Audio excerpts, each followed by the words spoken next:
All right, today we're scrubbing in. We're going to take a look at how artificial intelligence is making this huge leap right from our computer screens and into the super sterile, high-stakes world of the operating room. We're talking about a technology that is starting to change one of the most demanding human skills out there, surgery itself. So let's just jump right in with the big question, the one that this kind of tech forces us to ask. I mean, it sounds like something straight out of a sci-fi movie, right? But what we're about to find out is that the answer, well, it's getting more and more complicated with each passing day. So here's how we're going to break it down. We're going to follow a patient's journey from the planning stage all the way through to recovery. And then we'll zoom out and tackle some of the huge hurdles and, the really deep human questions that come along with all of this. All right, section 1. So how is this actually happening? How is AI getting a foothold in such a critical space? Well, it really boils down to two things: a push for insane levels of precision and a kind of personalization we just couldn't even dream of before. Look, the simple truth is, even the most brilliant surgeons are still human, right? They get tired, their hands might have the tiniest tremor, there are just physical and mental limits to what a person can do. And that's the key thing to get here. The goal isn't to kick the surgeon out of the room, not at all. It's about giving them a powerful new tool, a way to overcome those human limitations using just the raw power of data and massive computation. Okay, so where does it all begin? Well, it's not actually in the operating room. It starts way before anyone even picks up a scalpel. We're talking about the preoperative planning phase. This is absolutely where the groundwork for a successful outcome gets laid. For the longest time, this part was basically an art form. A surgeon would get these flat 2D images, your classic CT scan or X-ray, and in their mind, they'd have to construct this whole 3D model of what's going on inside the patient. It was all based on their own hard-won experience and their gut judgment. But now, things are changing. Think of AI as like a master architect for the body. It crunches through thousands of those scan images and builds this incredibly detailed, custom 3D model for that specific patient. And get this, surgeons can then use that model to do a full-on virtual dress rehearsal of the surgery. They can spot problems, fine-tune their approach, all before making a single cut.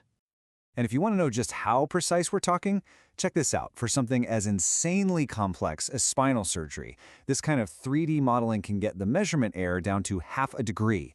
Just think about that for a second. Half a degree. That is a mind-blowing level of accuracy.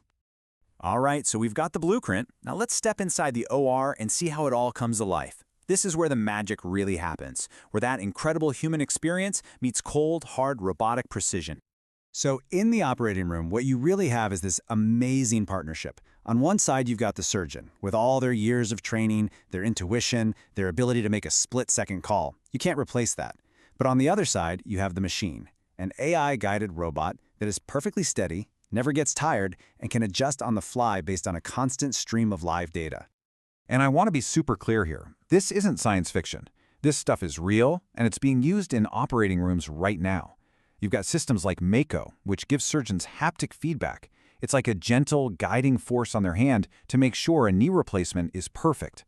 Then you have AR navigation that literally projects the surgical plan right onto the patient. It's really like giving the surgeon a super steady hand that's being guided by the brain of a supercomputer. And does it actually make a difference? Oh yeah, the results are real. There was a study out of Stanford that looked at complex spinal surgeries. They found that using an AI-driven robotic system cut the time needed to place these tricky little things called pedicle screws by 42%. And it did that while keeping complications super low. That's a huge deal. Okay, so the surgery's done, but AI's job isn't over, not by a long shot. In fact, it's now starting to completely reshape what happens next, that whole journey of healing and recovery. It's making it way smarter and way more personal. So instead of that old-school, one-size-fits-all recovery plan, AI is changing the game.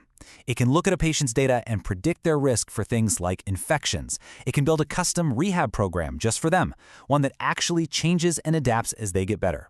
And it can even let them recover at home, using wearable sensors to keep an eye on their progress. It's pretty amazing. And again, this is not just an idea on a whiteboard. There was a study on ACL surgery, a really common knee operation, and it found something incredible. After a whole year, the patients who used an AI-guided rehab program at home actually had a better recovery than the people who did the traditional in-person physical therapy. So yeah, this stuff works. Okay, at this point you're probably thinking, this sounds incredible, revolutionary. So, if it's so great, why isn't this in every single hospital? Why isn't every surgery done this way? And that's the perfect question, because it gets us right to the big hurdles and the hidden dangers. So yeah, let's unpack that. Why isn't this tech everywhere?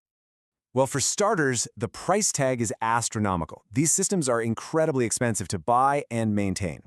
Then there's the data problem. Medical records are all locked up in different systems in different hospitals, which makes it a nightmare to get enough good data to train these AIs. Plus, you've got the huge risk of algorithmic bias. If you train a model mostly on data from one group of people, it might not work well or could even be dangerous for everyone else. And then there's the black box problem. And this black box issue is a really tough one to crack. It's this situation where the AI gives you an answer, a recommendation, but nobody, not even the people who built it, can tell you exactly how it got to that answer. Now, put yourself in the surgeon's shoes. You're responsible for someone's life.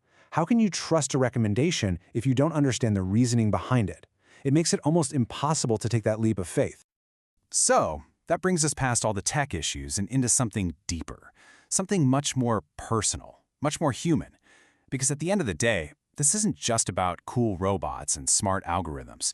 It's about us, our bodies, and maybe even our sense of who we are. Yeah, we've talked about the challenges for the doctors and the engineers, right? The cost, the data, the trust. But what about the person who's actually going through this? What does it all mean for the patient? Because for the patient, the questions are a lot simpler and maybe a lot scarier. It's, who am I now? When a piece of intelligent technology is inside you, helping you live, helping you move, it starts to blur the lines.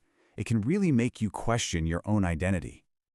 And this quote, it just says it all, doesn't it? It comes from a patient who has a smart implant. On the one hand, there's this profound gratitude, this feeling of getting a second chance. But then, on the other hand, there's this nagging worry, this fear. What if it fails? What if I can't live without it? It's that constant back and forth between hope and anxiety.